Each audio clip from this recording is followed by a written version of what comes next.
Hello there. Well, it's about 2 a.m. on the 31st of January, year of our Lord 2019, and it's going to drop down to 5 degrees below zero tonight here. And it's cold enough that they didn't deliver the mail. And man, I feel awful.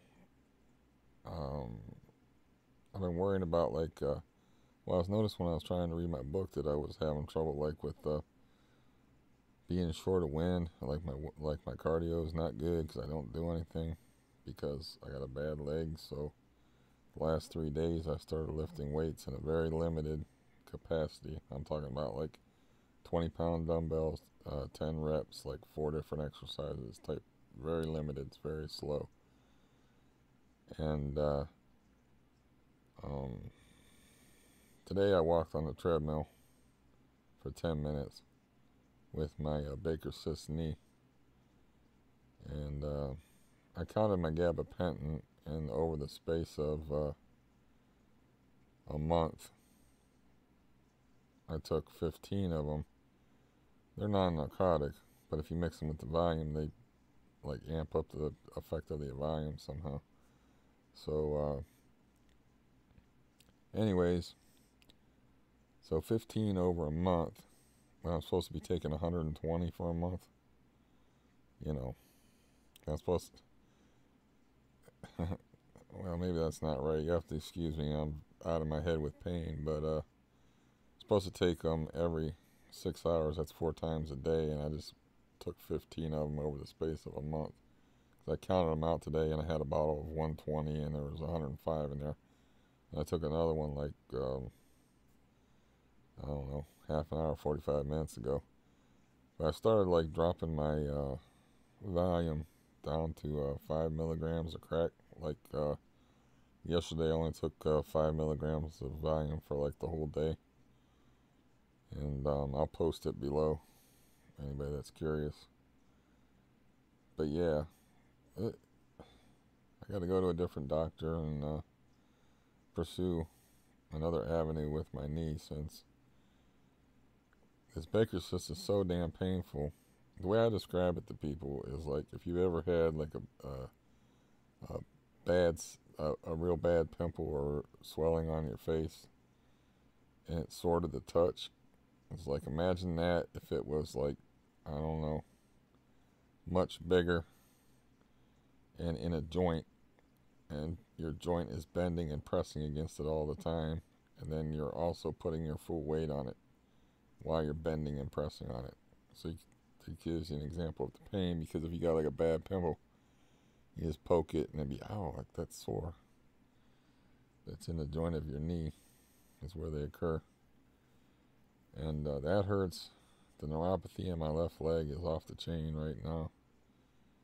And yeah, this is the most pain I've been in a long, long time. And yeah, I don't have much to say about that. I'm just kind of reporting what's going on with me because that's my job. I don't get paid very much. Uh, yeah, I thought I flirted with arrhythmia briefly today, and I had a little bit of a scare, but turned out I was okay. I took a blood pressure pill, which I'm running out of, just in case, because that lowers your heart rate down. And yeah, I felt like my heart was beating too fast and stuff. So I don't know. I just want it to be over.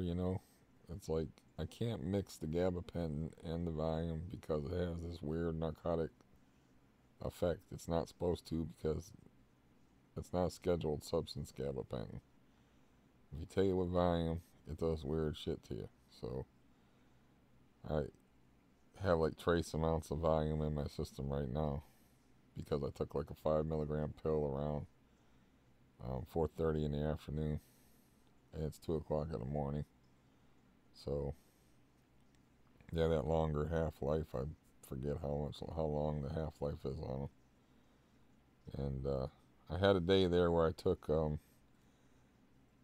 I was doing 5 milligram pills, and then I had like a day where I took 10 milligram pills, and it was because I was trying to read my book and failing, and it was aggravating me, and actually, you know, aggravating me to the point where I was worried about my heart screwing up, which it sounds ridiculous. It sounds like an anxiety, like crazy person thing to say, but if you've had your heart shocked 5 times for arrhythmia, I don't think it's a crazy person thing to say.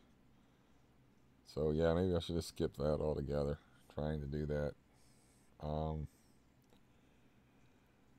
I picked up my guitar and made my fingers a little bit sore today. I think I can do that with, I can't do anything like in the amount of pain I'm in now except for talk about it. But earlier today, before I decided to walk on a treadmill with a Baker's cyst, 'cause I need to work on my cardio. That's the whole point. But earlier today, I was playing my guitar and it was okay. And I just got it like fixed. And at first, I thought they didn't fix it right, but it turns out it was working. Got a 3-position switch, and only 2 of the positions were working. I probably already said this, but I gave it to my brother-in-law, who's a techie electronics guy, and he failed to fix it. And not only that, but he like discolored the front of it, which it's just not a very pretty guitar anyway. It's got like a flame maple top, but it's like a slate gray, you know, like the Counting Crows song, Mr. Jones. If I could find myself a gray guitar and play Mr. Jones and me. But anyways, it is a great guitar, but they slipped when they were using a tool on the back of it, and they gouged it, and they like put a scrape in it. But I don't even really, I'm over that. But the 3-position switch didn't work the first time I used it, and then it worked today when I was playing it, and so that made me happy. That was like the highlight of my day. And I have to do something to get my wind up, as my brother would say. In other words, get your cardio better. And I need to get that exercise, but it aggravates that leg. I mean, it really aggravates that leg. And I'm in a shitload of pain right now. This is just awful. And you'll just have to take my word for it. I mean, I've had CRPS for 32 years, so I can take a lot of pain with a certain amount of equanimity, calmness. Even though, like, I don't, I've told all my stories about injuring myself in various ways, and I don't consider myself a brave person. Here's something that is interesting I can talk about while I'm on here, and I got crappy lighting and whatever, but it doesn't matter. It's 2 o'clock in the morning. But I have always been known as a quitter as a child. And now I'm actually trying to quit something. So I was thinking about the irony of this today. It's like I'm a quitter who's trying to quit something and having trouble doing it. Think about that for a second, because I used to be the kind of kid that would throw a game like when he wasn't winning, like when things weren't going well. And like, I guess the universe says, well, we're going to have to teach this guy some patience, because getting upset over these board games and card games and stuff, and quitting and throwing his cards and stuff like that. So let's give him an incurable disease and we'll teach him some patience. But yeah, I'm a quitter who's trying to quit something and failing doing it. So I'm a quitter who was given a pain-generating disease for 32 years and lived with it without. Man, my life is weird. It's very weird. But, if this is what it's got to be, the torture until I get the knee operated on, like it should have been like years ago, to run through that very quickly again, is at first they thought it was CRPS related and was just shooting it up with cortisone, where it was a Baker's cyst the whole time. And then thought it was arthritis, and they put me through tests for arthritis, and they found out it was a Baker's cyst. They didn't bother to treat it. And then I insisted I had an MRI, and it burst, and the fluid went into my leg, and then it reformed again, because that's what they do apparently. But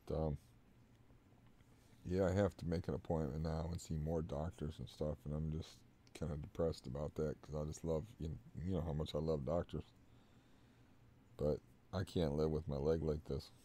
It's the amount of pain is just, it's a painful thing with somebody with a healthy body, a Baker's cyst, but you got CRPS and neuropathy on top of it.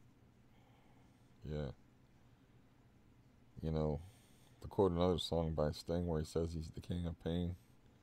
I don't know if that's talking about S&M or whatever, but I don't want to be the king of pain. I don't want to be the king of suffering. I don't want to be inspirational. I don't want to be any of those things. I want to not hurt, and I want to play my guitar. I want to write, and I want to read books. All I want to do. I don't even expect to have any relationship with the women. We've already covered that. With, you know, I don't.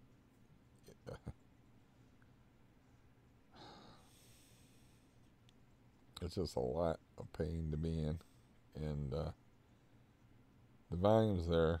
If I want to take the volume and go to sleep, and I'm within my rights to, because I'm supposed to be taking 30 milligrams a day, and I took 5 milligrams for just yesterday, and then 20 milligrams the day before, and then like 10 milligrams and 10 milligrams, and I'm taking like way less than what I should be taking.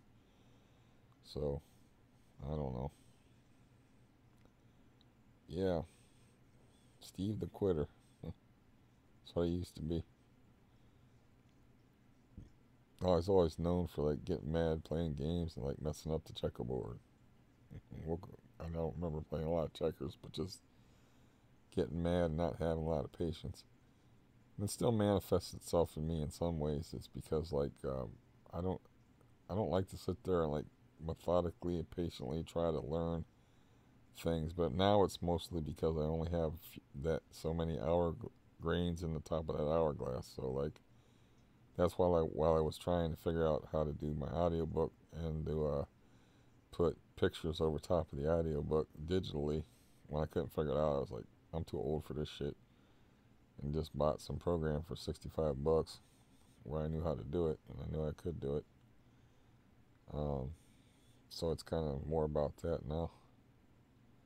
I'm not very patient with people. I find people very annoying. That's maybe part of the benzo thing. I don't know. It's also part of getting old, because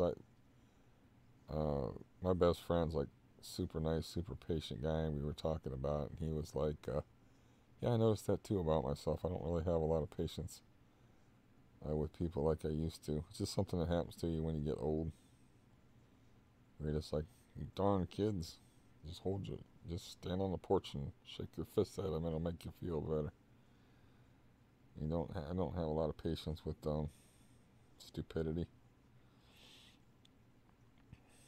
and I don't know.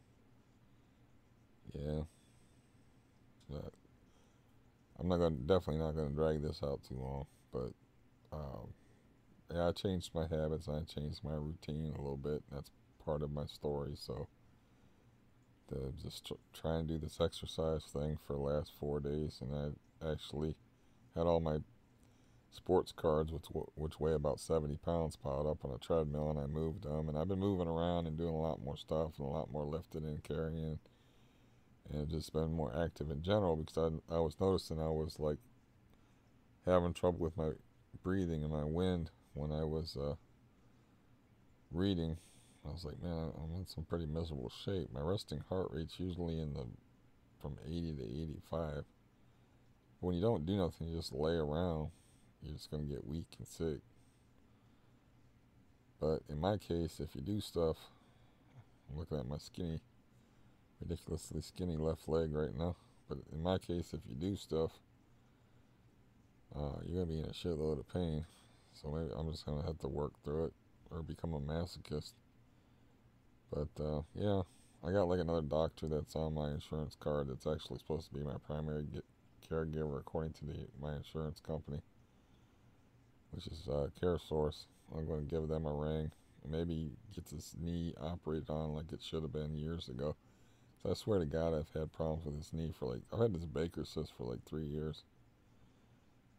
And, you know, I'm just used to, well, I didn't know what it was at first any more than the doctors did. I just noticed that, like, hey, this hurts when I fold down the recliner with my feet.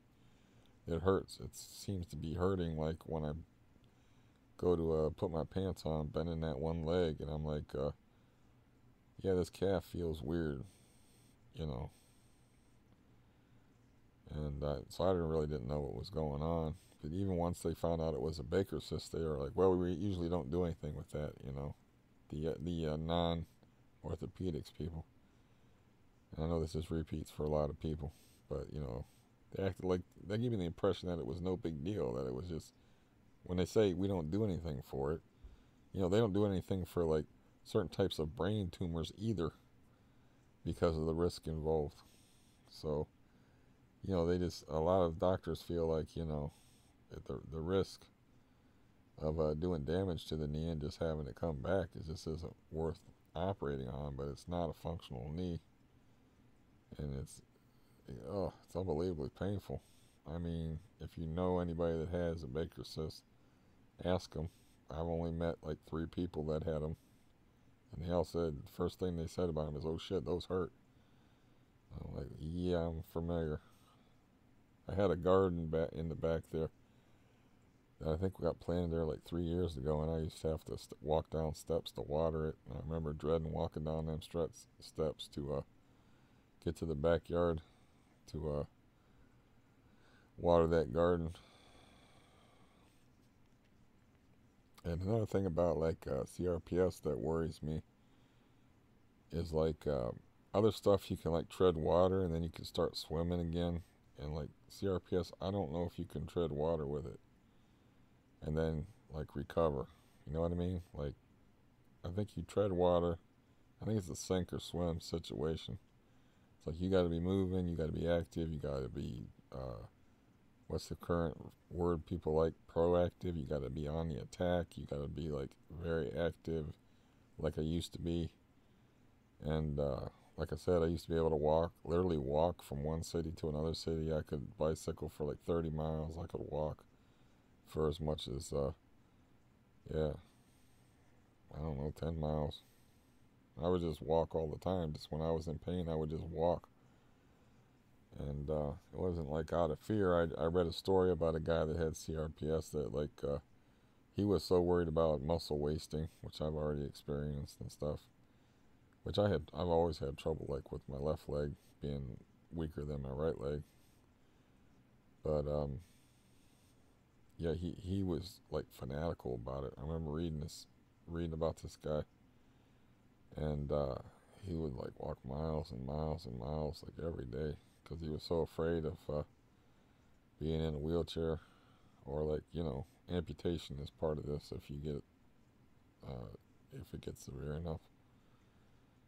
And yeah,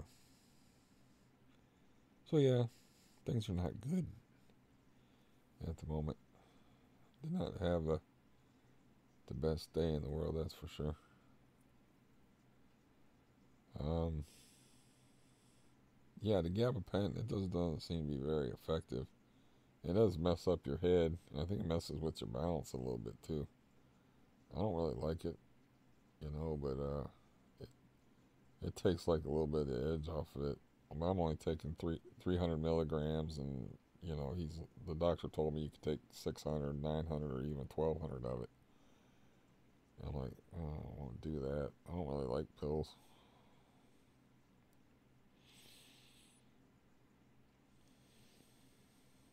But yeah, I remember walking on my knee when it was really swollen, and actually looked worse than it did today. Uh, when I didn't have Valium and I was just trying to stretch out my Xanax dose, and I would start to feel the withdrawal, and before the withdrawal would kick in, um, the withdrawal symptoms would kick in like hardcore. I would get on the treadmill and I'd walk for between 20 minutes and half an hour just to get myself good and tired. And then being good and tired and getting the natural endorphins or whatever would help me stretch out the dose between the Xanax further. And That was when my leg looked like a lot worse than it does right now, even though it's bruised up now from me falling and stuff over the last month and a half. Not cheery stuff. No, not cheery stuff. And I haven't heard any good jokes lately either. It's also uncool. And yeah, as soon as I started lifting weights, it's something weird, like even lifting weights sitting down, somehow your legs get involved. So as soon as I started lifting weights, I started experiencing like interrupted sleep. It seems to aggravate that leg. But that leg's just gonna have to be aggravated because I rock in a hard place in a valley of poisonous snakes and buckets of glass and a Mexican firing squad. All I got all this. It's not just a rock in a hard place that I'm stuck between. So I have to kind of do that for my heart, because it's not going to help my heart just laying around being lazy. I need to work on my cardio. And as my brother would say, get my wind up, get my wind back. And as far as reading that book, I'll probably still try to, if I have good days, I'll probably still keep trying to do that. I'm just going to scrap the work that I did on it already. I just don't like the way I read it. I don't like the way it sounds. I'm not being a perfectionist as far as like messing up words or not enunciating things or pronouncing things perfectly. I'm just talking about the style in which I read it. Just grated on me. So, yeah, I gotta find something to do to kill this rest of this winter. But yeah, that's what I gotta do, is I gotta find another doctor and follow another course of action with this knee and get something done about it. It needs operated on. These people, they don't seem to want to operate on it, but that's what it needs. Clearly, to me, it needs operated on. It's not going to get better like it is. And will it get better? I don't know. It's been like this for like 3 years. Not as bad as it is now, but I've had some kind of problem with it for 3 years. Now it's apotheosis of evil. It is a nasty thing right now as far as pain wise. And I have like good days. That day that I was carrying the bucket of salt on the porch was a good day. I was able to do that. And then I have days like today where I can barely walk. And even before I walked on the treadmill. The treadmill, you're holding on to rails. So it's kind of like walking with a walker anyway. At least that's the way I do it, is I hold on to the rails. Even when I was healthy, I had to do that because of coordination problems. I just do it for, was doing it for my heart. 20 minutes, you gotta do 20 minutes 3 times a week to get any cardio benefits out of it. I just keep torturing myself because, what else is there to do? What else can I do? I gotta find a doctor, and I'm just tired of going to different doctors, and just tired. I'm just so close to getting over the benzo thing and getting off of that stuff, and this knee thing is, now I gotta deal with this knee thing, man. And I gotta like I said, my current course of action, man, I feel boring and slow and repetitious, and I am in pain, but I really hate myself right now. But the current path that I'm following is like getting a test in April. That means I got to go through February, March, and into April. That's 2.5 months of this hell with his knee before I get a test. And then another appointment might take a month or 2 for them to even do anything about it, or decide what to do about it, or they might not do anything about it. So I have to go see another doctor who's willing to follow another course of action with it, and maybe schedule me for a test sooner than in April, and maybe just get the ball rolling and get something done with this, because this isn't doable. It's too many things, man. I can take a lot of things, but it's just too many things.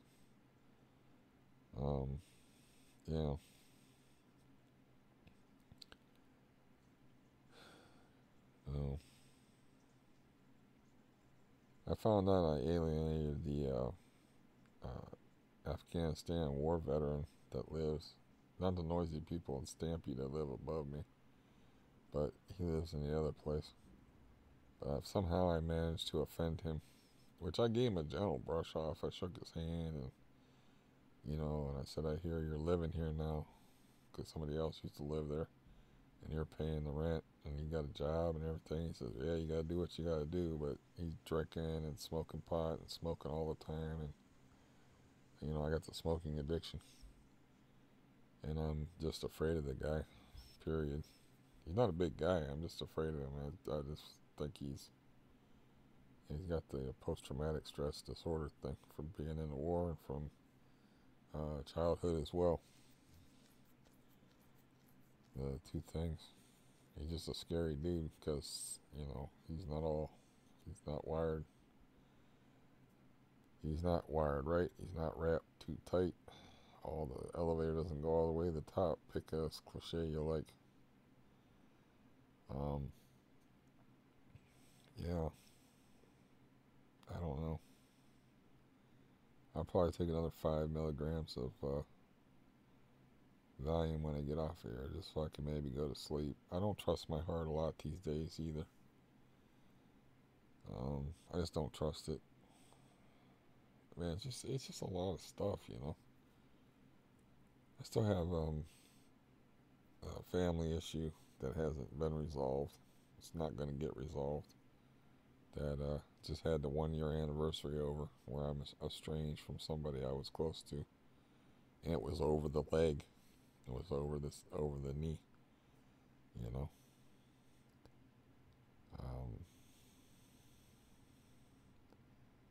The knee, that stupid Baker cyst actually helped ruin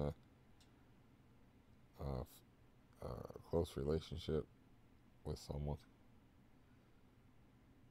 Just because I don't cry, and that was the first time they heard me cry in 29 years. And I didn't get treated too nice. I felt like I got real hateful. And that was the first time I understood why people might murder somebody. Because I had bad stuff done to me, but I never really understood why somebody would want to kill another person. And I'm like, oh, I get it.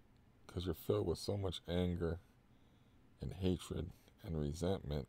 And some of it feels like righteous resentment if you have a good argument in your head about well, I listened to them cry for years and years and years, and then I don't cry at all, and I cry for the first time in front of them in 29 years, and I get scorn basically, and that's when I first understood. It's the first time they taught me something. They taught me why people murder other people is because you feel so much anger, hatred, and resentment that you don't really have any way to express it. It's just it was just eating at me for months. It's not as bad now, but I was like, yeah, this is what it feels like. And I tried to I reached out to them and called them, and I got more of the same. And then, they made no effort. They kind of dumped me, I guess. That's what it felt like anyway. Because when somebody makes no effort to get back in touch with you, that you've known your whole life, and that you've listened to cry hundreds of times, and then you cry once in 29 years. And there's a 29-year gap between times that I wanted to cry on their shoulder. And, they wouldn't admit that was a screwed up thing. That's all I wanted was an admission that, yeah, that's a screwed up thing I did. No, it was the I'm sorry buts. It's not an apology, it's an accusation. If you say, I'm sorry, but you did this, it's I'm sorry, but this. It's an accusation. An apology is just I'm sorry. It's just I screwed up. I done a bad thing.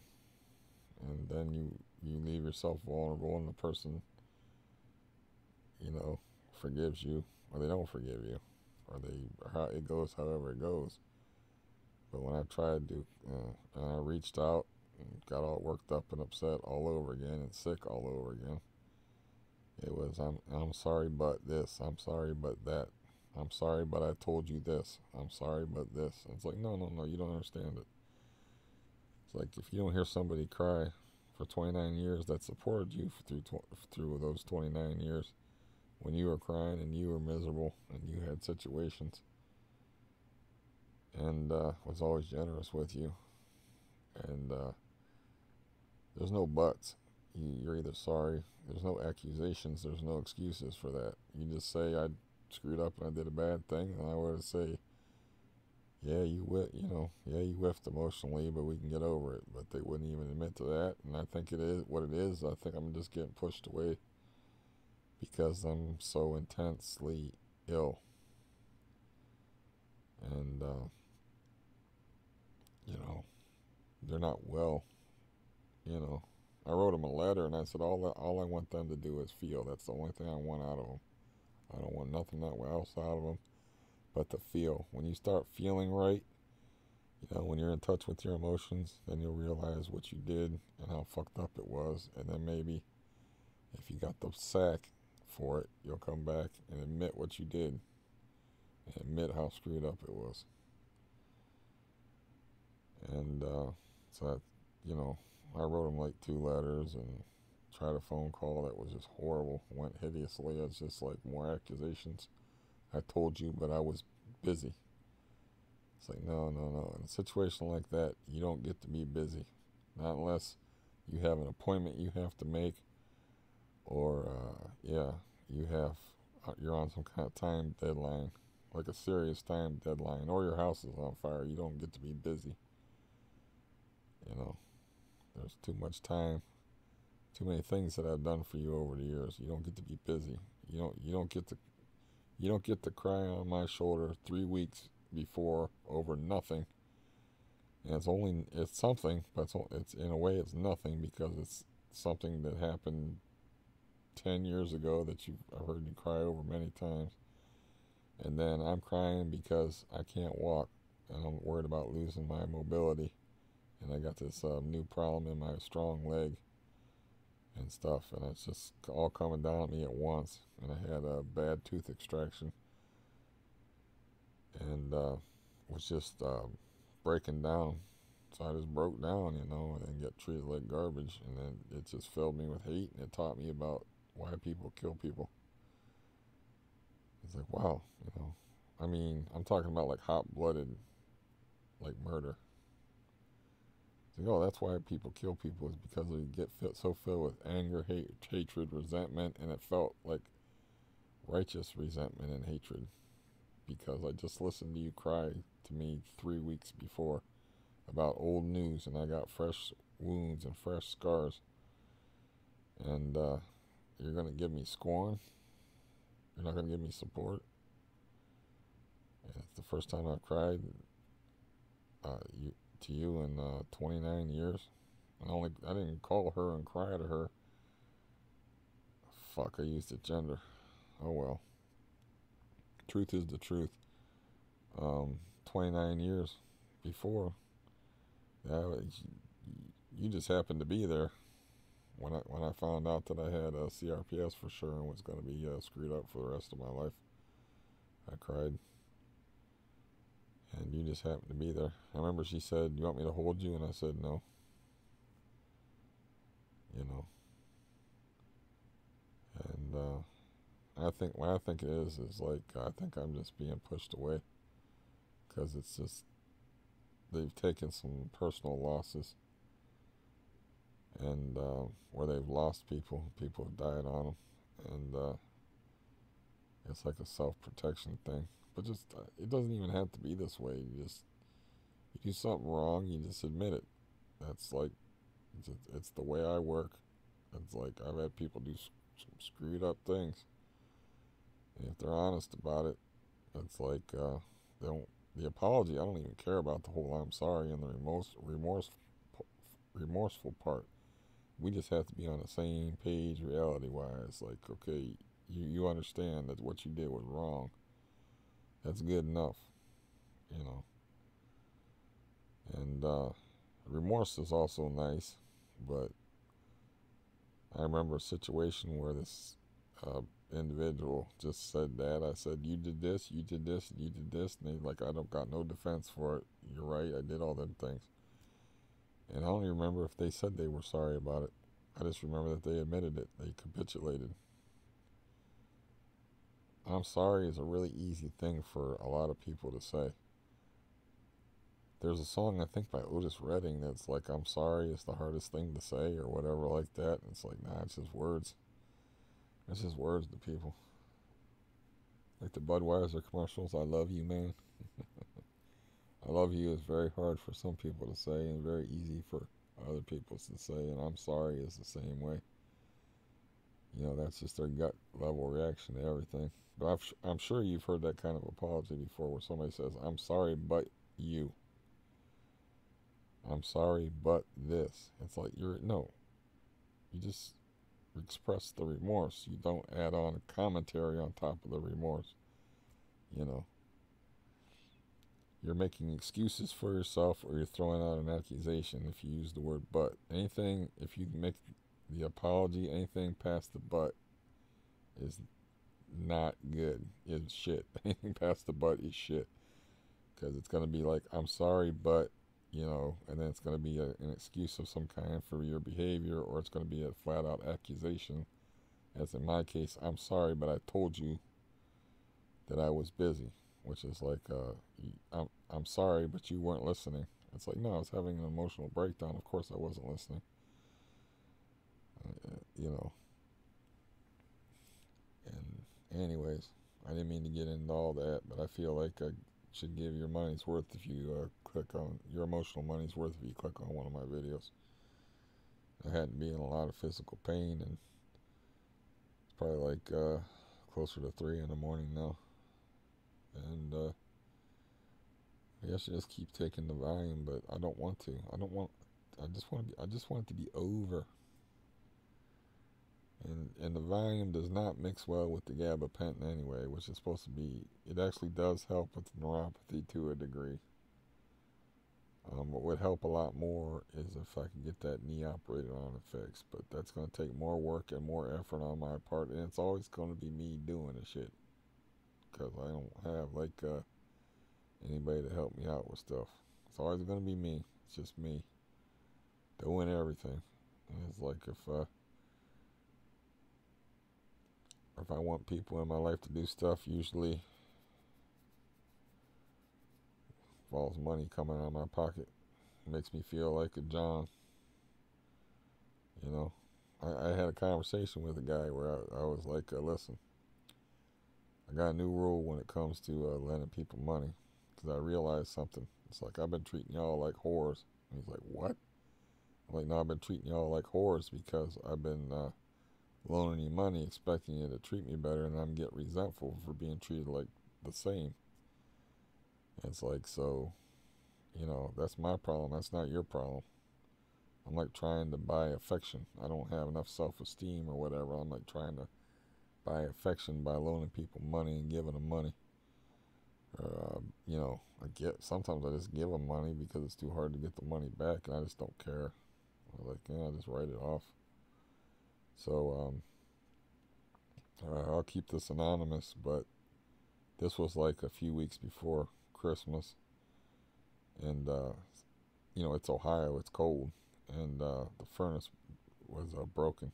It had been broken for a while, and but it really started to get cold sometime like in late November, early December, and dude calls me up like, man, I need to borrow some money. And it's like, I think what come out of my pocket was 200 bills, $200. The whole, he had getting his furnace fixed cost like $340, but he didn't have it, and you know, I wrote that off, and I told him that's just my new rule. It's the $20 rule, because I'm like trying to buy people's affections by loaning them money or like giving them things. I've always been like that. And it's because it's like on some level I have low self-esteem, I guess. You know, I can remember giving pretty women things, but that's just like a weird like impulse thing. Like, here you go, I don't need this. I don't know if that's the same thing. I think that was more of a sexual thing than you know. But the bottom line to it is like, you know, like me, please like me. When you're just giving away stuff, or you're just loaning people money left and right, you know. So that's just the way things are, right? Or always have been. Like, if I want to get anything done, if I want to get any help, man, I just throw out the cash. Like, now this one guy that it's kind of new in my life, that I gave the $40 to, he was like, no, no, no, you know, he was willing to do. He's acting like, at least acting like he's willing to do shit for me for free. But I was like, no, you need the money, and I got it. It's not a big deal, but don't really want. I don't know. I don't really want friends. I don't want friends. Friends is just another annoyance thing. I'm trying to move my heater around and click it on because it's probably about 5 below outside right now. I only got the one heater on and I didn't turn it on all the way. It's starting to get cold in here. Plus, I turned the fan on for white noise just to help pacify my mind, pacify my mind, give me that equanimity a little extra anyway, to help deal with this hideous pain. That I assure you I am in hideous pain right now. You just have to take my word for it. You know, it's not like a toothache. Toothache is like the one thing I would not be laughing on here if I had a toothache. I don't deal with toothaches. That's the one thing I cannot. That's one pain I cannot deal with. But this like neuropathy and this Baker's cyst thing and the hypersensitivity on my stomach and the whole rest of it. You know, it's not that bad. I was on here and like after they cut me 50% off the Xanax and withdrawal, and I managed to chuckle, and like my most bottom, the apotheosis. This was the nadir, man. This was the bottom. This was the pit of despair that I was in, and I managed to chuckle. It's just like a lot of practice. Um, you know, if you're listening to this, you probably know my life story. So I've had a lot of practice with misery and um, bad luck and um, misfortune of all kinds. I'm just making this longer than I have to, as usual, because I'm killing time. My legs are killing me, and I'm killing time because I'm not sleepy yet, and I just might as well. The 300 milligrams of gabapentin ain't really doing shit as far as taking the edge off of this. It's just too much. Why? I don't know why my phone just did that. I apologize if that showed up. Nobody's calling me. It's just probably track phone trying to get me to buy minutes or something for my smartphone. Which I don't have like payment plans. I treat a track phone like a drug dealer phone. I treat a smartphone like a drug dealer phone. I just buy it for like $50, use it for a year, and throw it away. It's just cheaper, and I just text on them. I'm not using up my data by chatting on them anyway. So, anyways, no, I don't know. I guess I'm still like reeling. I don't know. There's nothing worse than like preventable misery. Like, I see that all the time with people. Like, this knee thing was probably preventable and could have been, if it was found out properly and I had the proper tests done by my doctor. Like, this could already be like a distant memory instead of like a 3-year ordeal. And I watch people that suffer unnecessarily like all the time because of what's up here. And I won't go into any specifics because I always try to guard people's identities on here. I don't know, maybe that's wrong to think that way, but I think that people shouldn't, if they want to be the way they are, even if it like is detrimental to them, then they should be allowed to be who they are, if that's who they are.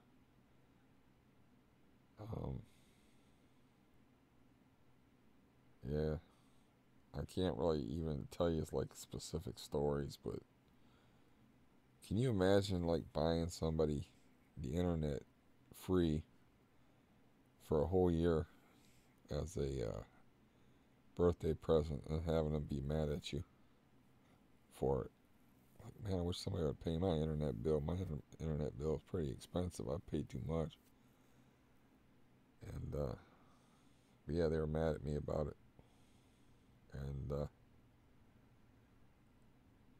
I couldn't. They never used it. It was like, oh, I even brought a computer over there, and I was like, I'm telling you, man, this will change your life. It's like, because you can shop on here, and you can get a lot of things done on here, and it's like, you got to get hooked up with this internet thing. I don't know how many years ago this was, and I bought them the internet for like free, and then like they never used it for a whole year, and just yelled at me about it every time when I asked them about it.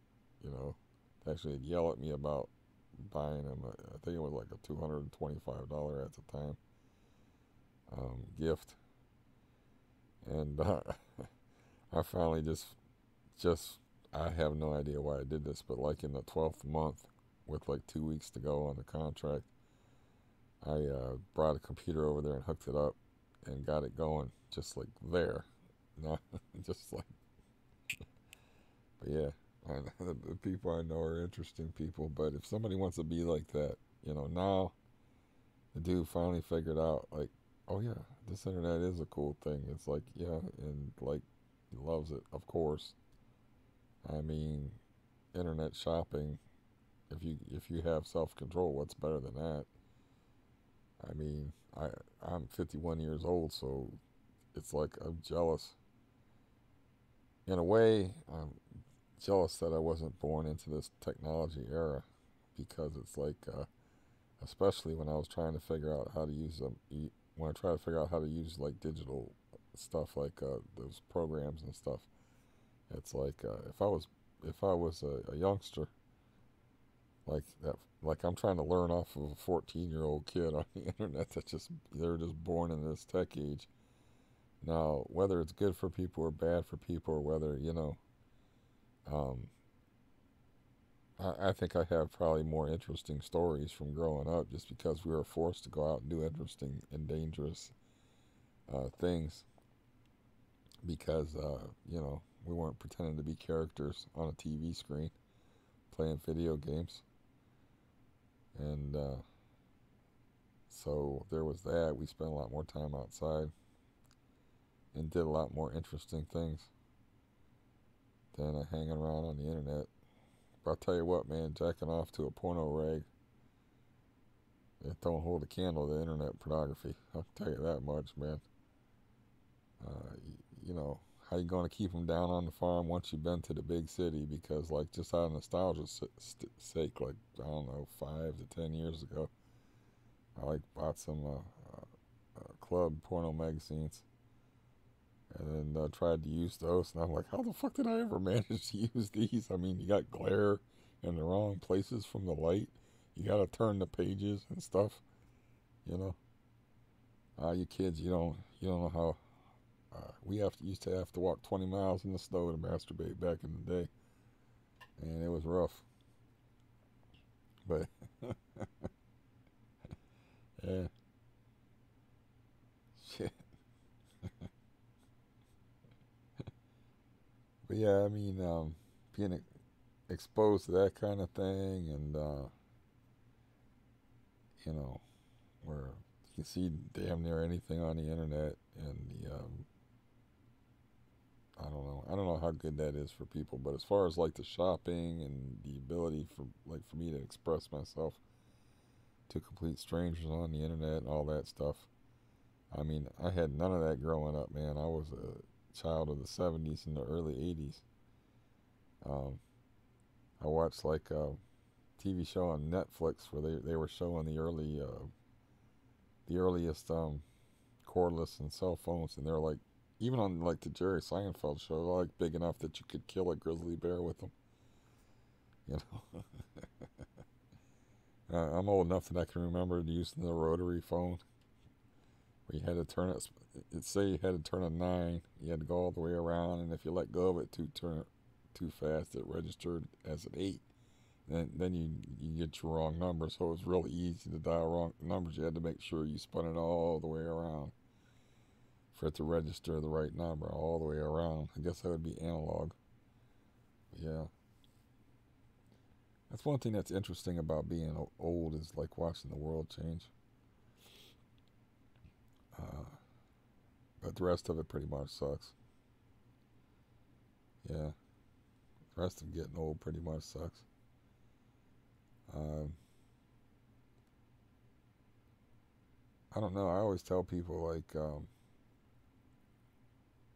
I gave a card to somebody that I was like, look, you know, you can go to these people and you can talk to them about your head problems and whatnot. It's like the most important thing that anybody needs is like to be at peace with yourself and to have peace of mind. To where like I'm not a bad person. I tried. I did good things. You know, to think those things about yourself because that's the person that you're going to be living with and spending most of your time with is yourself, even when you're around other people. Other people can be nice distractions. I hear that, like, I've never had a relationship with anybody, but I hear that, you know, that they can share the burden with you. Um, but I still kind of feel like, even under those circumstances, and I've observed from the outside that people still, you know, the main person you have to live with is yourself. You can run, but you can't hide, and you can run from who you are, but in the end, you know, you can't hide from it. You can't really hide from yourself. It's like, you know, I got like I know a real like TMI guy that would tell you a bunch of stuff, but I'm not like that. I can't afford to be like that. Um, but it's like, oh, that's me. Well, I'm not. It doesn't really matter if I'm cool with that or not. That's me. That's me. You know, like I thought I was a little better than that, but I guess I'm not. You know, but this guy was like, yeah, he don't really. He'll just say any damn thing. But I really keep his identity secret. But he had like a meth problem, and yeah, he don't live anywhere near here. He was not part of the whole meth scene that was in here or anything like that. But I think he's still clean. I think he, yeah, I just saw him a while ago. I think he said he backslid and then he got clean again. I said, what made you get clean again? He was like, I was just tired of being a dumbass. And yeah, that guy will tell you anything. He don't have no shame, and like I really don't have any shame, but I have a sense of propriety as far as what I'm putting out on the airways for any, and I'm trying to protect like other people, you know, like and I don't like to gross people out and stuff like in real life. I won't just say any damn thing to people, you know.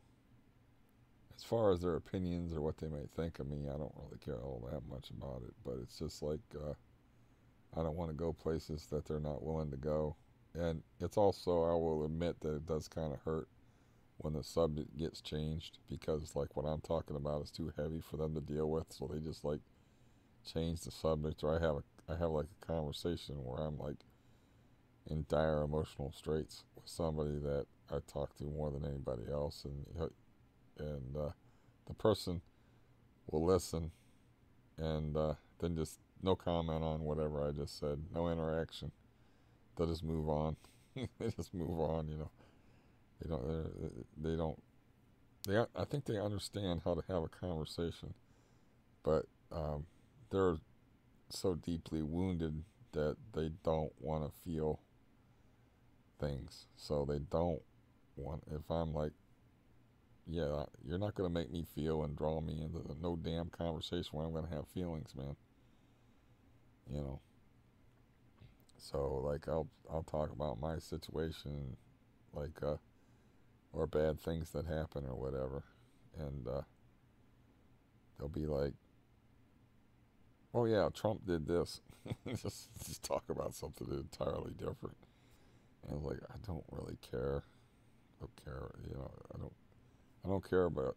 I mean, a conversation is to me is like you talk about something, I listen and I make a comment on what you just said, and then you know, then you comment on what I commented about, and then we like, you know, we're hitting a tennis ball back and forth about the same subject.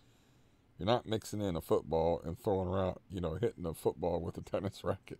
It's just you keep that tennis ball going, and then if you're tired of playing tennis, then you move on and you start throwing a football around or a frisbee.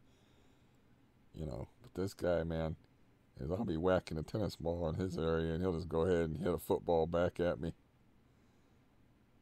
and you know, just like that's kind of harsh. I remember talking about something deep and serious, and having these people just, this person that I'm close to, they just like, uh, something that was hard for me to talk about, and they just like pretending like they didn't hear it and just started talking about something else. So maybe that's why I like doing these videos, because you don't have that option. You know, the only option you have is not to listen to me, which I'm completely at peace with. Um, I'm an off-putting individual. I'm a constant reminder of disease, sickness, human frailty, and what old age does to you, and what a hard life can do to you. And also, you know, a lot of people that believe in God don't like me either, because they look at me and are like, you know, why does this happen to you? You know, it's like, I think that plays a part in the way certain people treat me. Is they think of God as a person, and they're like, you know, why are all these bad things happen to you? You seem like a nice guy, and you do things for people, and you care about people, and you actually put salt out for guys in wheelchairs. Guy didn't even thank me for that, by the way. You know, maybe he just thought, I don't know. But no, you know, nobody else was helping the dude. He thanked me the day I pushed him and got him up the ramp and fell down in the ice and snow and got him to the ramp. But you know, I was like, well, I bought some salt and I paid the guy to shovel, and I put some salt out there where you can reach it. You know, then you can throw salt on the problem areas where you were getting stuck. And it's like, okay, you know, I think I'm a pretty decent guy, and then I think that messes with people. Like, my best friend's like a real religious dude. We never really talk about that, but you know, sometimes I can almost read his mind. Like, you know, people have a way of twisting that stuff around if they think of God as like a person, or like having a personality, or like, you know, like, well, God's testing you, or you know, they come up with all these ideas about why good people suffer so severely and all that. I don't even think about that kind of stuff, because I don't I don't take it personal. I think I made my psychiatrist guy laugh. I said, I bet you a lot of people come in here and talk to you about God and stuff. And he goes, yeah, pretty much, you know, because that's like I've been in like psychiatric units and dealt with a lot of different people, and it's like a common theme among troubled people, because naturally, you know, if things are going well, what the hell do I need God for? I got this thing licked. But if people got a lot of problems and stuff, you know, they need to reach out to something, that they need to attach themselves to something that's more powerful than they are, because they need help. That's why, you know, a lot of people, where things are going great for them, you know, they're like, why do I need to believe in any God? Or I don't need no help, so they're not going to look for God, or unless they get to that point where they're of ennui, where they're like searching for meaning and stuff, or what's like this all about, or like their hedonism has become boring to them, or whatever. About people with money now. But then there's these other people that would be in my shoes, that would be like, there's no God, and if there is a God, I hate his guts. I was talking to my psychiatrist guy, and I was like, I don't take any of this stuff personally. I'm just like, I believe that the universe is infinite, and that it cycles.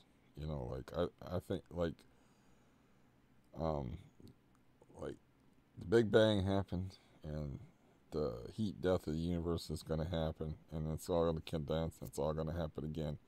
And this just happens over and over again, and we can't conceive of it. But I think of the universe as an eternal, and like each carnation, pink carnations, each incarnation of the universe, when boom, matter is created, which however many billions of years that process is, to where the universe undergoes entropy and heat death, and it all cycles back and goes over again. And I think of that as a heartbeat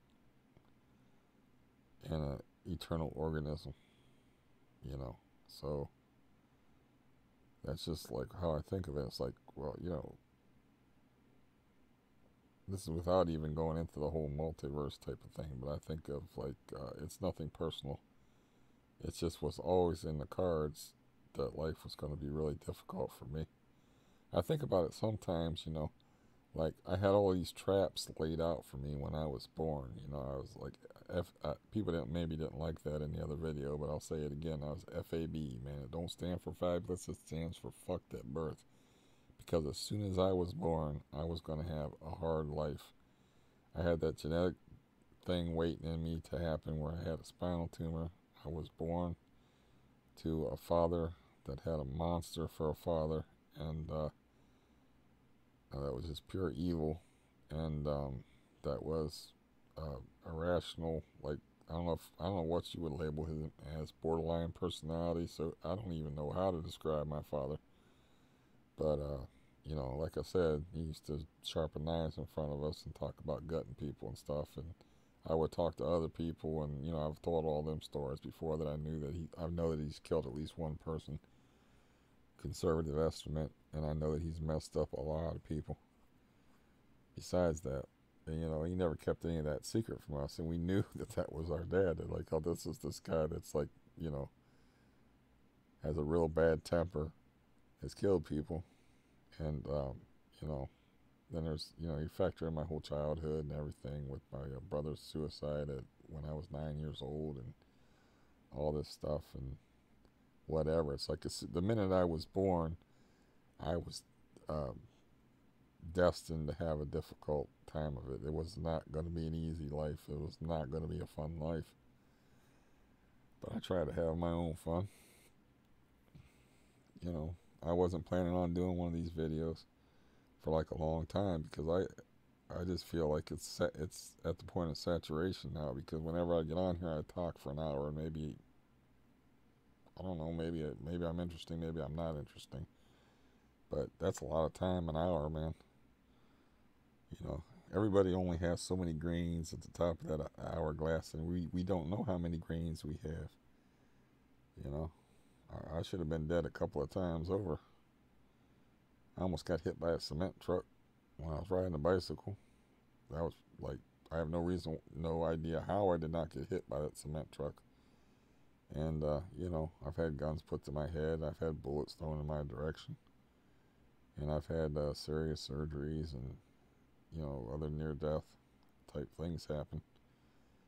And so we never know how much time we have. And, so it's like I've been doing like a video now for just something to do, because I can't do much else, for like these hour-long videos for like every 2-3 days now. And I was like, that's getting ridiculous, man. It's kind of embarrassing.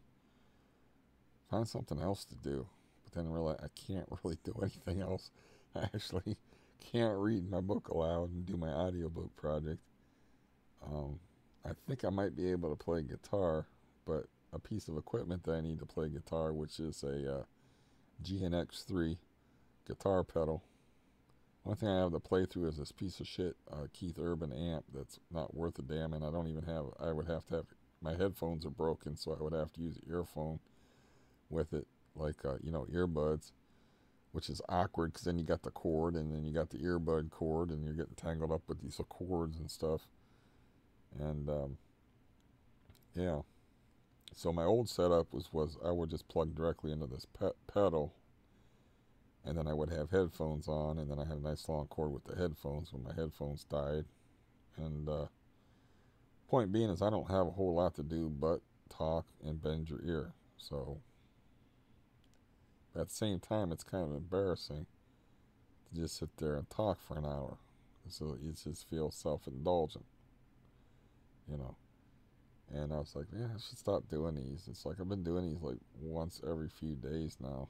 But this time, like, I did change up my routine, and that's the news. Is like I will put down the information as always.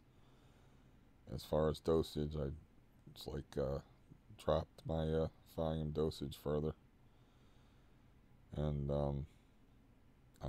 started trying to exercise, because I noticed when I was reading my audiobook that I was actually having trouble with long sentences and my breathing. And I was like, yeah, I need to get some damn exercise, leg or no leg. But then I'm up like at 3 o'clock in the morning just suffering hideous pain. And this distracts me from that. So it is, of course it's self-indulgent. I mean, good Lord, talk for an hour and 6 minutes. And then I can't even tell you any of the interesting stories because I have to protect people. I know many, many interesting stories. And a lot of SVU type stuff.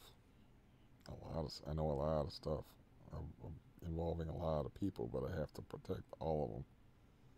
Because I just don't believe, I believe that people should have some form of privacy, and you should not be getting on the internet and just fronting people out. They're like, I made a video like that and I pulled it down.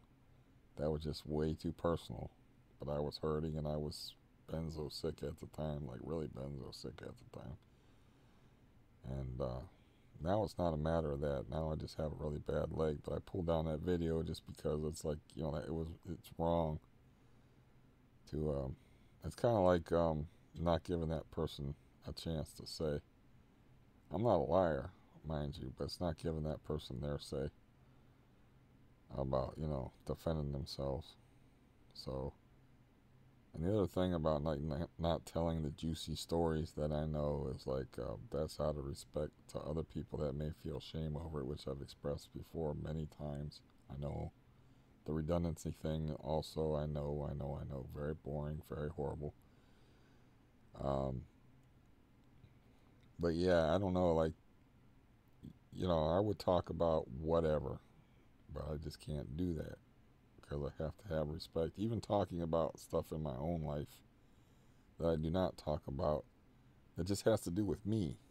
Now, do not talk about that with other people in the real world, because I know that it would either cause them pain, suffering, or just make them feel bad. Wouldn't make them feel shame necessarily. I don't know if it would make them feel shame or whatever, but I mean, it's just my deal. But, in other words, it doesn't have anything to do with anybody but me, but I just don't put that out there on account of other people. So, yeah, my videos are boring because of that. They can be really damn interesting. I mean, like, really interesting. But I can't do that to other people. Because again, I'm just a sweetheart. I'm just a little teddy bear. So, I always try to think of other people first, which can be a bad thing sometimes. You carry that Christianity stuff too far, man. Yeah. I made a joke. Um, I wish I could. Sometime maybe I'll try to show you the scars just for the hell of it. But you know, in the Gospels, how when Jesus was crucified, he had a crown of thorns, right? And he was stabbed in the side with a spear. And this woman got this really disturbed look on her face, and she was in a psych unit, and she worked in the psych unit. She was like one of the professional people. She wasn't one of the nuts like me.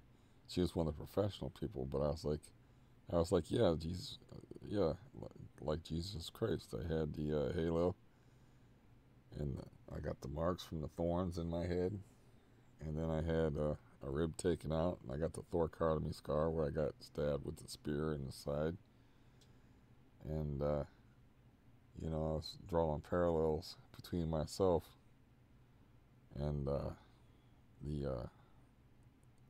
Jesus presented in the Gospels, and it just disturbed the hell out of this woman, man. You could just see her face just mulling that shit over, man. I wonder what was going through her brain, but I don't know what that had to do with anything at this point. I'm just babbling because I'm in pain. So, anyways, uh, things I've seen in this life and things I've experienced, and I have like the most epic, heartbreaking story. You know, not that I could tell you, but I can't tell you out of respect for other people that are involved in it.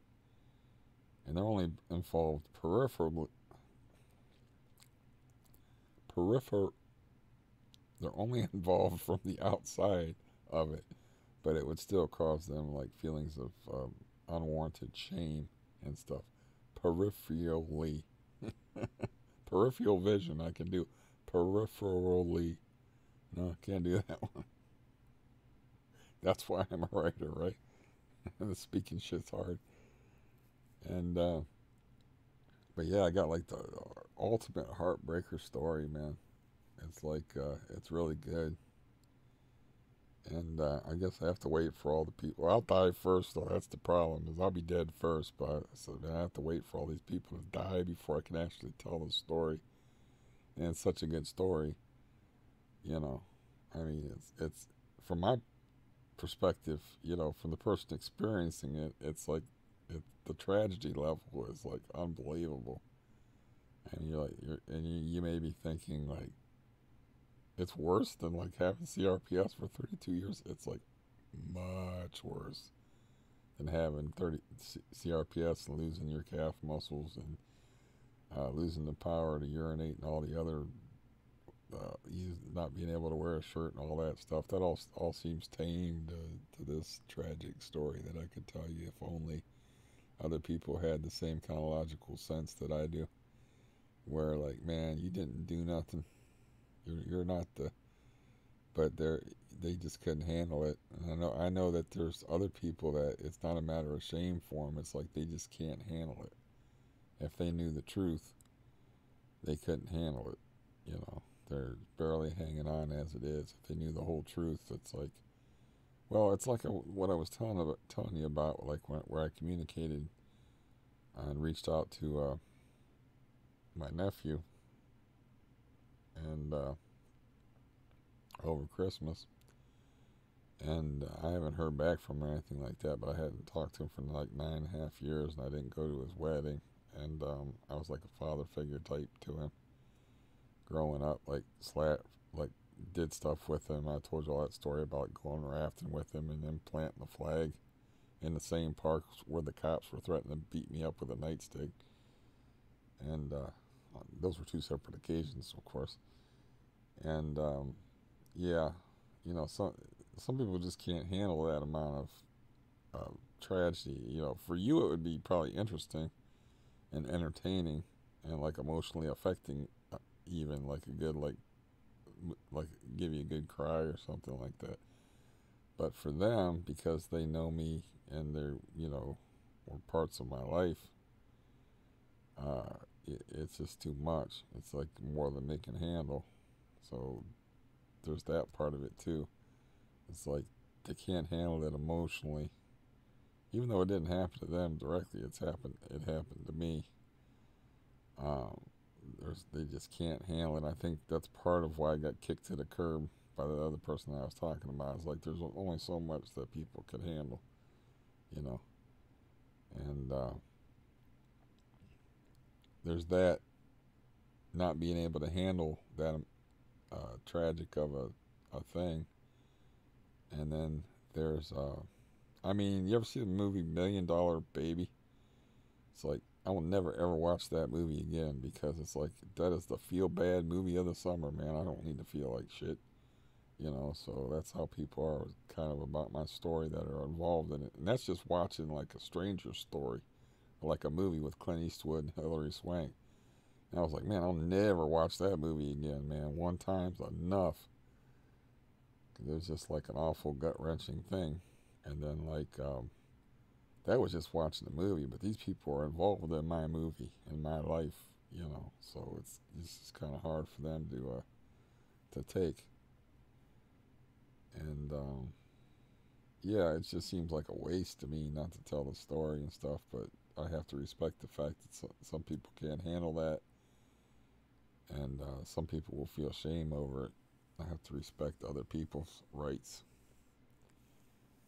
to deal with the amount of suffering they have to deal with. And if they have like family that they have to take care of and jobs to go to, and you know, or they have they're emotionally unwell and have their own problems, it's like you can't ask too much of people. But I think for a stranger, it would be like, wow, that's a hell of a good story. You know, it's kind of funny. I had a conversation with somebody, happened to be a woman, but I was like, yeah, I got like the ultimate pity fuck story. It's like I can get pity fucked really good from this story. And they're like, well, you know, pity sex wouldn't be that good anyways. You know, it's not that good anyways. And I'm thinking like, you've been laid like hundreds of times. I never got laid. It's like I'm not sure you're thinking out what you're saying. Yeah, but yeah, it'd be like the ultimate like um yeah, it's the ultimate like pity sex story. It's like, oh my god, it's like oh, it's unbelievable. It's fucking crazy that could actually happen to somebody. And yeah, you know, I kind of got. I've always had like one foot in the grave emotionally, so that's like why I'm able to talk about some of the things I'm able to talk about, or like why I'm able to lay here and like hideous pain and no relief in sight from any of it, and suffer through all my limitations and stuff. Is like emotionally, if I've had one foot in the grave for like a long time, because I've had CRPS for 32 years, so you know, and I'm sort of conditioned not to cry, so I didn't cry for a period of 25 years. And like I said, with that one person, they didn't see me cry for like 29 years, you know. And I doubt that anybody, with any young folks, would actually have the attention span to be listening to that. But I know somebody in my life, and I'm like, you gotta understand, like, you're 36 years old. I was like, do you remember when you were 7 years old? It's like think about back when you were 7 years old and all your whole life until now, and then think about how many times you've cried through that period of time, and then think about not crying for that long. You know. Now I did cry to myself like in a 25-year, dry spell we'll call it, and but that person hadn't seen me, but for 29 years that person hadn't seen me cry. And then they saw me cry, and they just had the weirdest reaction to it ever. And it's like, oh, this is another emotionally unwell person. And I wrote the final letter that I wrote him. I was like, it's like all you gotta do is like admit that was a screwed up thing, and it's over. It's done. I was like, I forgave this other person, They did a worse thing than you did. And all they did was just own up to it. And I was able to get past it. I mean, I never forget it. But, you know, we're decent to each other. We have a relationship and stuff. Instead of just like nothing is what I got with this other person. And I said, I just want you. The last thing I wrote in the letter is like, all I want from you is I don't want this, I don't want that, I don't want any apologies. I want you to feel, because I knew that they were disconnected from their emotions. Because how do you not know that that is a fucked up thing to do? To know somebody like really closely for all that time, your whole life practically, and then cry on their shoulder for years and years and years, get nothing but support and love from them, and then not hear them cry for 29 years, and then when they do break down, you're scornful of them. You know, you're just scornful. You're like, what do you want me to do? Huh? What do you want me to do? Huh? You know, like, I'm just sitting there like, oh yeah, you know, I keep, like, I don't know what to do. You know, I'm just breaking down.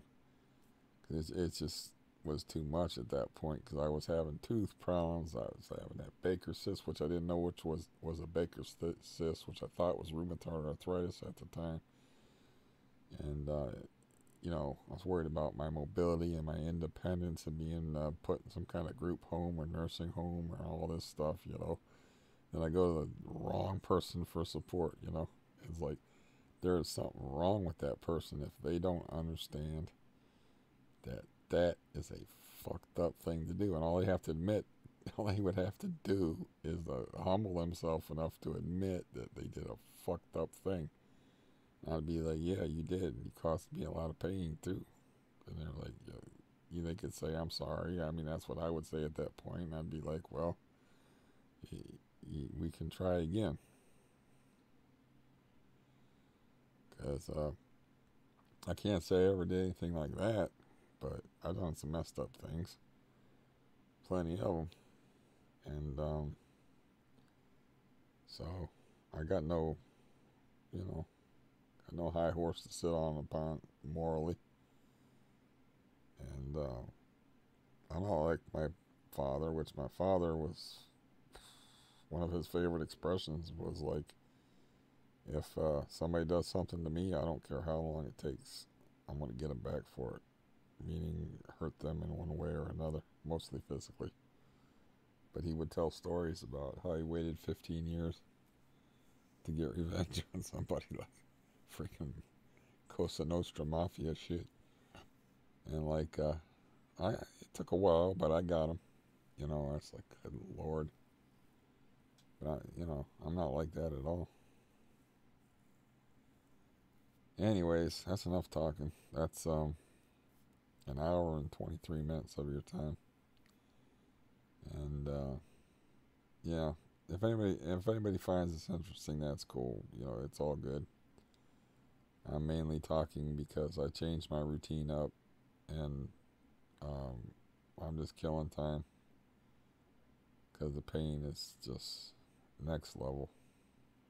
I'm gonna walk on the treadmill again tomorrow because I'm a damned idiot though, and I want to get my wind back. I want to work on my cardio. I don't know how else to work on my cardio other than to lift weights and to walk around.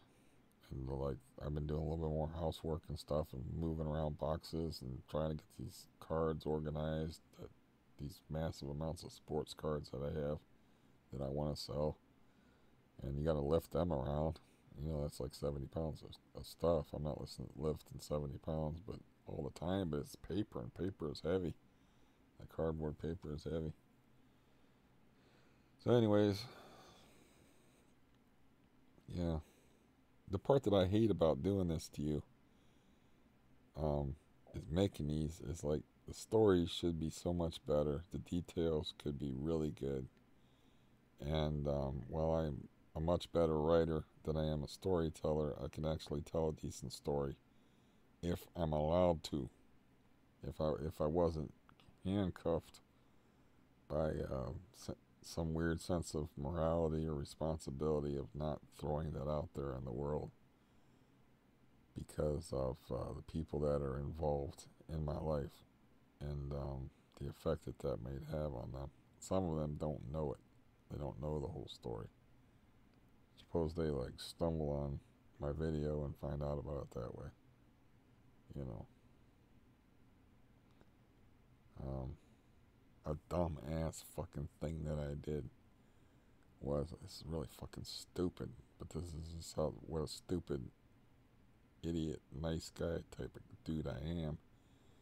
Is I know this person, and I know they got a lot of problems. So I made a therapy disc where somebody had confidentiality, and it was about as long as this video, and where I told the whole story with all the details and all the names, and named names, named places, named everything. And I was like feeling bad for this person because they were going through this horrible time in their life, and I gave it to them. I don't know why, and they didn't give it back. And it's just floating out there in space somewhere. Copies could be made from it. It could be out of my hands already, you know. But I'm gonna actually offer them, like, I'm talking about a good amount of money, like $60, just to find that disc. They claim they know where it's at. They claim they were gonna get it, but you gotta grease them palms to get anything done. Giving them $60 to get that disc back, and then I'm just gonna fucking break it. I have the file somewhere. If maybe somebody else has the file, because I don't know about how, you know, people can get in your computer and just take stuff. So maybe somebody else is like writing a screenplay for it, for a movie or something for it right now. But yeah, I'm gonna actually say like listen, that's very important to me, and then that's the way you get stuff done. Say like that $60 important to me. It's like I'll say, I know that the person whose house it's at, you're not cool with them right now, so I'll give them some kind of out where, you know, it's like, yeah, okay, yeah, that will be earning $60, just getting back a piece of property that you were supposed to look at, that I was supposed to look at, and then just give back. Because I thought it would, I don't know why I did it. I thought it would help them to show them, like, yeah, people can go through terrible things and still carry on. It didn't help them worth a fucking damn. And not only did it not help them, but it's just floating around out there in the world somewhere. I did that with one of my novels too. I'm just an idiot, man. I'm a stupid person. But I wrote this very personal novel, and this other guy that I mentioned before, who had the meth problem, I like gave it to him. He didn't even read it. He said, "Yeah, I read like half of it." And I said, "Well, that's not a very good sign." He said, "It's just out there, you know.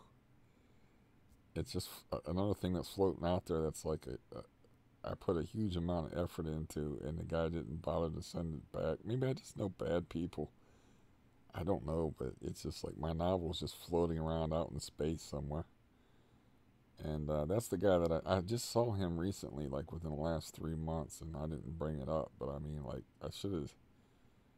He might have spent the money on God knows what, but I should have just, like, again, here's $100, man. Just get me my book back. You know, give me my novel back. You didn't like it anyway. You only read like half of it, so it's just a stupid, trusting, naive fool. I mean, I act like a virgin sometimes when it comes to stuff like that. It's like, don't you know how people are by now? It's like I'm always giving people, like, this is what my therapist said to me. Maybe you expect too much out of people, and maybe I do. But yeah, man, I got my fucking life story floating around out there on a disc with all the gory details that I can't tell you. And I got a novel that's very personal that I put tons of effort out. That's just a hard copy. It's just actually a printed out book that I gave to the meth head guy as like a gesture of friendship, and like I thought it would, you know. God, love is a horrible thing. Just, yeah. So those were like gestures of love. It's like, it's like trying to help people. and it's not really, it wasn't like a vanity thing like with the novel thing. It was like, this is how much I like you and this is how much I trust you, you know, because I don't know what he thought. I thought he would do with it. I didn't. I don't even remember the circumstances. It was so long ago. But I have this novel floating around, and I don't know if you know how much work goes into writing a novel. I've written a couple of them, but a lot of work goes into writing a novel. A lot of effort and pain, and so that's floating around out there. That life story with all the gory details that I can't tell publicly is floating around on a therapy disc that was written, that I made like one of these videos for a therapist, because I thought it would like help them treat me, but she never gave me any decent advice except for like a couple. She said like maybe two worthwhile things anyway. Because I don't know. Frankly, I think I'm wiser than most of these therapists and psychologists and these people that I talk to. Because they're just people with degrees and they just know what to call things. you know, you know what I mean. They know the nomenclature and what to call things and stuff. But a lot of times it's like, the 25-year-old, she gets that. I mean, she understands that, which is cool. That's like, yeah, this guy is smarter than me. He knows exactly what's up. It's occasionally she'll throw out something like, well, maybe you expect too much out of people. That kind of makes sense. And it's like, yeah, I guess maybe I do, but it's more like, I'm not bragging or anything like that, but I do care about people. And like, that was like a caring gesture. This person was suffering and miserable, and I'm like, well, here's some suffering and miserable things on this therapy disc. I'm going to trust you with this, and I want you to watch this. So she immediately let somebody else watch it for some reason, and it's just been out. This is like 2 years ago. It's just been floating around. The novel's been floating around in space for, God, anywhere from 6 to 10 years. It's like, I'm an idiot. I just don't trust people. DTA, isn't that what Steve Austin, the wrestler, said? Stone Cold. DTA, man, don't trust anybody, man. Jesus. I don't know. Anyways, that's yeah, this is like the longest video I've ever made, probably now. But yeah, I don't know. I don't understand. I just don't. Maybe it's not that like I expect too much out of people. It's like I don't understand the way other people think. My experience growing up was very different. I have a very different value system. The things that I think are important are very different. Like, um, I'm just an alien creature in the shape of a human being. And that is what I feel like. It's like I don't understand the way people think. I don't understand the way people act. I don't understand when I hear the people above me just like making each other miserable for no reason. I don't understand the fact that, they put the garbage cans as far away from the ramp as possible, knowing that there's a guy in here with a wheelchair and there's snow and ice out there. So naturally, the thing to do is to put the garbage cans as far away from the wheelchair ramp as possible. I, I'm not, I don't understand. I mean, I don't want to say that it's not that I'm better than other people, because obviously I am a weak and flawed, vain, and so in a way self-centered. Because how could I not be self-centered if I'm making an hour and a half long video of just me talking? I mean, apparently I think that what I say is interesting and important. So in other words, I'm a flawed human being, but sometimes I do feel better than other people, because the things that I value, and um, that I the way that I think about things like that. I think about like, well, the garbage could be put by the wheelchair ramp for the guy. Somebody should put salt out for the guy. Or I think about It's probably, maybe that's why I'm so fucked up. I'm the one that's abnormal. Because, you know, maybe we're just animals and we're supposed to look out for number one all the time and not be thinking about other people all the time. Because I even do stupid shit like when I put the garbage out, I pull them out and twist them around so that the handles are facing the road, so it's easier for the garbage men who are getting paid good wages anyway to grab the cans instead of circling around the cans and then pushing them, so they can just easily drag them by the handles. Like, I think about stuff like that. And yeah, it's probably it's probably much more likely that I am the sick and twisted individual and not all these other people that I'm disparaging at this moment. You know, that's just not normal and natural behavior. And maybe, like, if I would have thought about, if I would have been like a more of a natural man and uh, more of an animal, because really the only difference between human beings and animals is just self-awareness. You know, but I don't want to go into all that because then this video will be like 2 hours. But I've studied this matter like thoroughly. Um, I don't know what just made that noise. But anyways, I don't want to go into all that. You know, I've had so much time. I've really belonged in college because I spent so much time teaching myself and learning and thinking about the human condition and figuring these things out and figuring out um,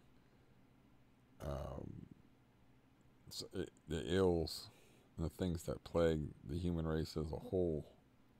And really, that's the main difference between us and animals. Is there's two things, but they all stem from self-awareness, which is a form of alienation, and that's the you get that first, and then you get the ability to make symbol because of it.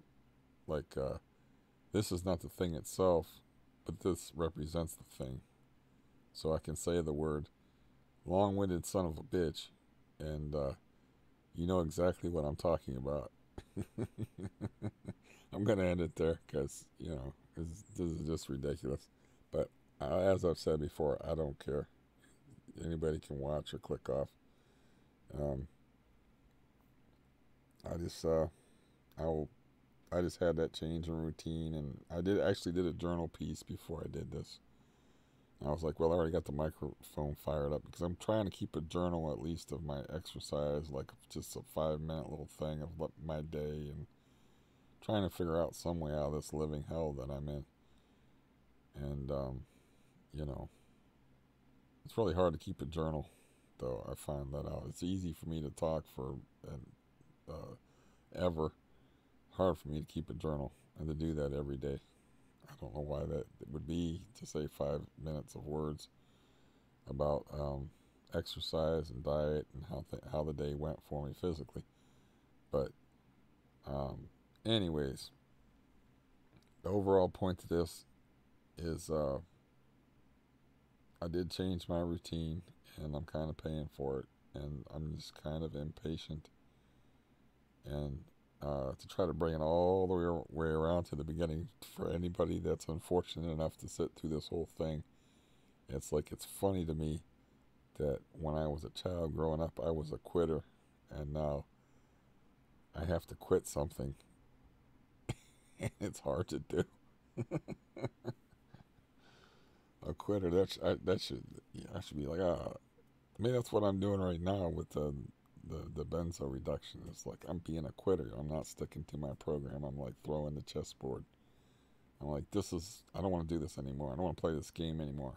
I'm just throwing it, you know, by lowering my benzo dose like way faster than what I was scheduled to, as far as like once I done with the Xanax and got onto the Valium. You know, my doctor wants me to take like 30 milligrams of it a day right now, but at first he wanted me to follow the Ashton method and have me taking like between 70 and 40 milligrams a day. And then I told him what I was actually taking. He's like, well, I want you to take 30 milligrams and not a day, you know, 3 10 milligram pills a day. And I'm not doing that. So maybe I am being a quitter. I'm quitting the proper way of quitting.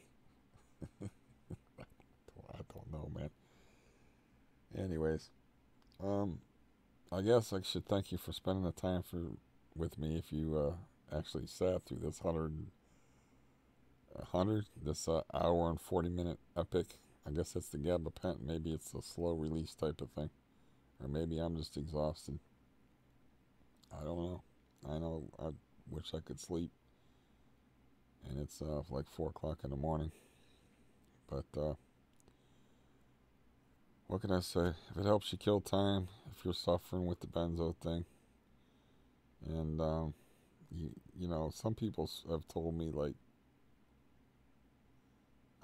it gives them some kind of comfort to see me all frazzled, laying in bed, suffering.